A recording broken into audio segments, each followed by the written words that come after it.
गुजरात के काठियावाड़ क्षेत्र में अरब सागर के द्वीप पर स्थित श्री कृष्ण की नगरी द्वारिकापुरी। हालांकि इसका ज्यादातर हिस्सा समुद्र में करीब 80 फीट नीचे डूबा हुआ है। द्वारिकापुरी का अपना एक धार्मिक, पौराणिक और ऐतिहासिक महत्व है। द्वारिकापुरी की खोज के बाद ऐसा पहली बार हो रहा है जब आप समुद्र के नीचे जाकर श्री कृष्ण की नगरी को देख सकते हैं। हालांकि इसके लिए आपको ट्रेनिंग लेनी होगी, क्योंकि समुद्र में इतनी गहराई तक जाना कोई सरल काम नहीं। द्वारिकापुरी से जुड़ी कई कथाएं प्रचलित है, जैसे कि श्री कृष्ण की नगरी समुद्र में डूबी हुई है।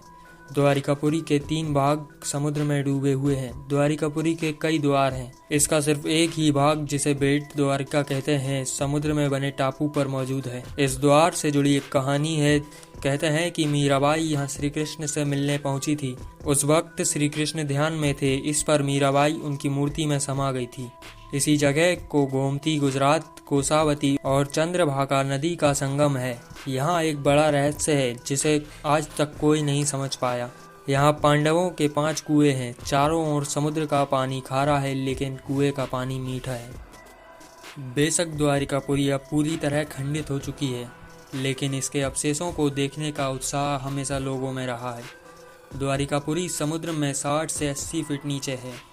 यहाँ स्कूबा डाइविंग के जरिए पहुंचा जा सकता है। ट्रेनर शांति भाई बम्बानिया बताते हैं कि समुद्र के नीचे महाभारत कालीन इस रहस्यमयी दुनिया को देखना है तो पहले स्कूबा डाइविंग की ट्रेनिंग लेनी होगी। वैसे समुद्र के नीचे जाने की हिम्मत भी होनी चाहिए। अंडर वाटर यात्रा का अपना एक अलग रोमांच होता है, लेकिन अब यह यात्रा किसी पौराणिक जगह से जुड़ी हो तो रोमांच दुगना हो जाता है। द्वारिकापुरी के अवशेष अब भी समुद्र में नीचे मौजूद हैं।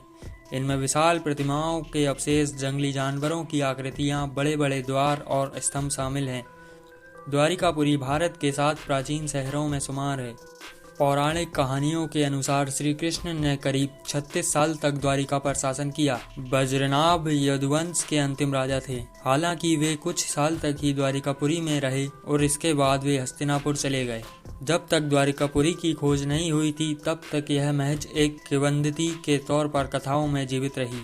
सबसे पहले वायुसेना के पायलटों की इस पर नजर पड़ी। इसके बाद राष्ट्रीय समुद्र विज्ञान के संस्थान ने सोनार टेक्निक से समुद्र के अंदर जाकर करीब 4000 वर्ग मीटर क्षेत्र में अपनी रिसर्च शुरू की। तब वहां द्वारिकापुरी के अस्तित्व का पता चला। वहां से लकड़ी, पत्थर और हड्डियों के हजारों साल पुराने अवशेष मिले थे। माना जाता है कि ये अवशेष महाभारत कालीन के हो सकते हैं। वैज्ञानिक रिसर्च बताते हैं कि हिमयुग के समाप्त होने के बाद समुद्र का जल स्तर बढ़ा था। इससे दुनिया भर में कई तटवर्ती शहर समुद्र में डूब गए। द्वारिकापुरी भी उनमें से एक है। हालांकि इसकी थ्योरी को लेकर संशय बना हुआ है। दरअसल महाभारत का इतिहास 5000 साल पुराना है, जबकि हिमयुग 10,000 साल पहले समाप्त हो गया। बहरहाल पौराणिक मान्यता है कि श्री कृष्ण ने जब मथुरा छोड़ा तब यदुवंशों की रक्षा के लिए अपने भाई बलराम के साथ मिलकर द्वारिकापुरी की नींव रखी थी। कहते हैं कि यदुवंश के खात्मे और श्री कृष्ण का जीवन पूर्ण होते ही द्वारिकापुरी समुद्र में समा गई। कहते हैं कि धृतराष्ट्र की पत्नी गांधारी और ऋषि दुर्वासा ने यदुवंश के नष्ट होने का श्राप दिया था। एक मान्यता है कि द्वारिकापुरी एक नहीं बल्कि 6 बार समुद्र में डूबी थी। वर्तमान में जिस द्वारिकापुरी का अस्तित्व मिला है वो साधवा शहर है। इसकी स्थापना प्राचीन द्वारिकापुरी के पास ही आदि शंकराचार्य ने 16वीं सदी में की थी। यहाँ बनवाए गए मंदिरों को मुगलों ने तोड़ दिया था।